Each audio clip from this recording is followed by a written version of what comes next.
dou aula hoje para os filhos dos meus alunos. Muitas das empresas de catarinense são de nossos egressos. Eles querem ajudar a instituição.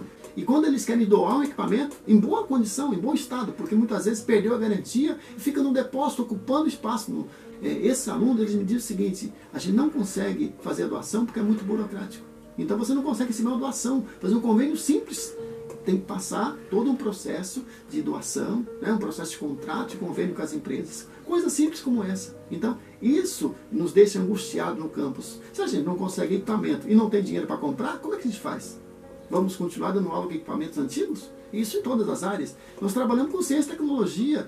Sempre tem que estar no estado da arte, tem que estar na ponta, né? Tem que estar tem que ser os melhores equipamentos. Eu fui fazer entrevistas com muitas pessoas na época do doutorado. Muita gente não sabia da existência do campus na cidade. E muita gente não conhecia o diretor. Então, vejam, se o campus quer ser protagonista numa cidade ou numa região, ele tem que se fazer presente nas associações, né? Tem que se fazer presente também fora dos seus muros. E isso me levou a essa compreensão de que a gente tem sim que ter uma participação mais efetiva. Aliás, essa é uma das finalidades dos institutos federais, né? Contribuir para o desenvolvimento regional. O fato de ter ocupado o cargo de reitor pro tempore por 1 ano e meio em 3 estados é uma experiência que eu trago adicional. Eu vou dizer para você, quando eu comecei a olhar o IFSC de fora, é que eu entendi muitas coisas que eu não compreendi aqui dentro. É preciso vocês ver o que funciona em outras instituições e ver que nós temos boas práticas aqui que não tem lá, mas também tem muita coisa boa lá fora. Então a gente tem que sair e pensar um pouquinho fora da caixinha. Eu vi lá que no Paraná, por exemplo, havia uma portaria onde os diretores tinham autonomia para assinar convênios e contratos em 2013. Não precisava da anuência do reitor para isso. Então, só um exemplo para você, que quando às vezes olha para fora, a gente às vezes tem novas opções. Tem outras maneiras de fazer gestão que não essa. E é isso que precisa ser incorporado. Então, quando você fala em fazer gestão, tem que pensar em inovação, em novas práticas, né? O que eu gostaria de contar para vocês é o seguinte. Lá atrás, a professora Soni de Carvalho, a quem eu tenho muito respeito, né, foi a nossa primeira diretora-geral ali na época da redemocratização. Né, lembrando que nós tivemos gestões aí, o professor Frederico por mais de 20 anos, depois teve o Alfeu Menegildo, e ali em 94, né, logo depois, temos a Constituição de 88, o movimento, né, pela democracia na educação, a professora Soni veio com essa chapa, né, Educação e Democracia.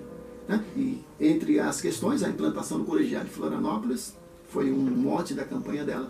E logo em 95, ela implantou uma portaria, ela fez uma portaria, se eu não me engano, bem 167, onde ela aprovava a flexibilização do jornal de trabalho na então Escola Técnica Federal. Veja, onde é que eu estava nesse momento? Eu era coordenador de área. Então eu me lembro quando eu recebi a notícia de que haveria essa possibilidade de funcionamento 12 horas ininterruptas e os servidores seriam flexibilizados. Foi assim que eu tomei contato com a flexibilização.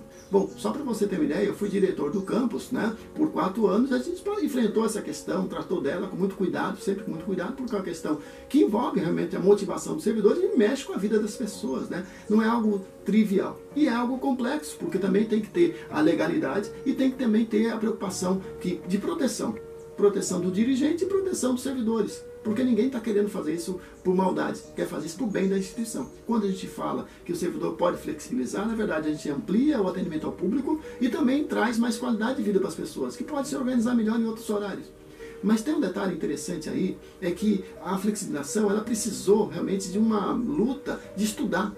Teve que ter muito estudo para organizar essa regulamentação de maneira positiva. Então, quando eu assumi a gestão de diretor de gestão do conhecimento em 2008, uma missão que foi me dada foi organiza um regulamento para 6 horas.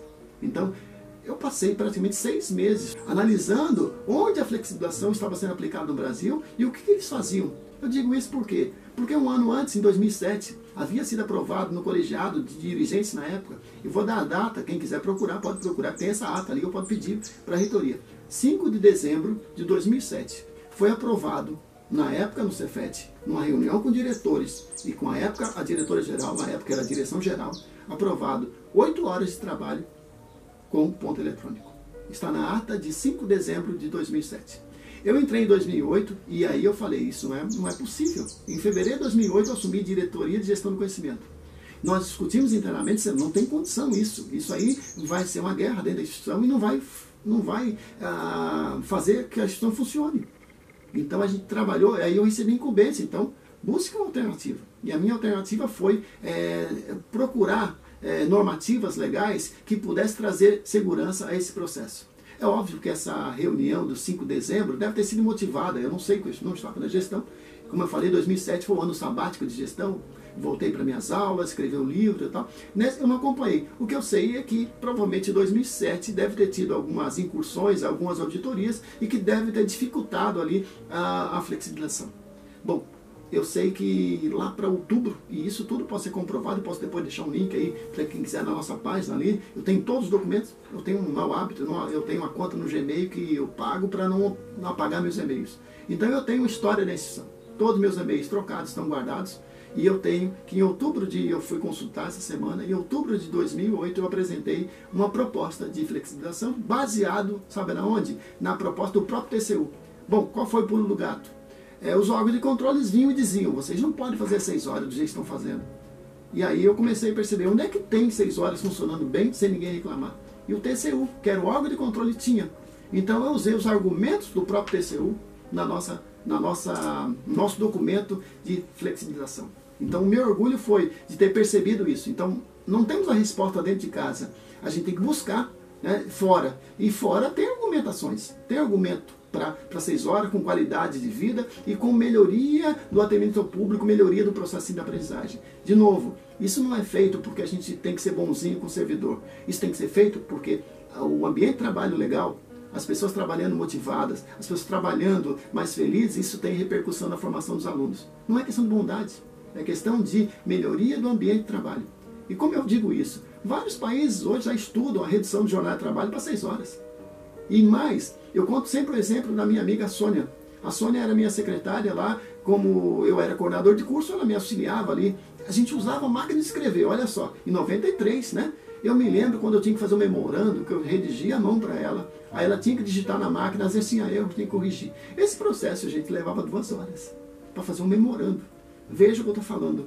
De 95, 94 para cá, uma revolução tecnológica aconteceu e a gente continua ainda pensando em computar o trabalho pelo tempo e não pela produtividade que a pessoa tem, né, pela eficiência no trabalho. Então eu defendo que as pessoas tenham mais liberdades e menos esse controle e que cada chefia tenha um plano de trabalho que motive as pessoas a fazer o seu trabalho bem feito. Isso que é o mais importante. Voltando ali a 2008, a gente conseguiu aprovar o primeiro regulamento de 6 horas. Em dezembro de 2008. Esse documento original, ele serviu de base até 2011. Às vezes as pessoas não têm a lembrança, e em 2011 eu consegui realmente fazer uma portaria que fosse segura, tanto para as pessoas e quanto para os dirigentes, e que ampliou muito, né, a flexibilização em toda a instituição. É um assunto que eu gosto muito e eu digo assim para vocês, não tem sentido no século XXI, com a tecnologia que nós temos, essa forma de controle de tempo. E se a pessoa quiser chegar na instituição e ficar no Facebook, no Netflix, o que impede?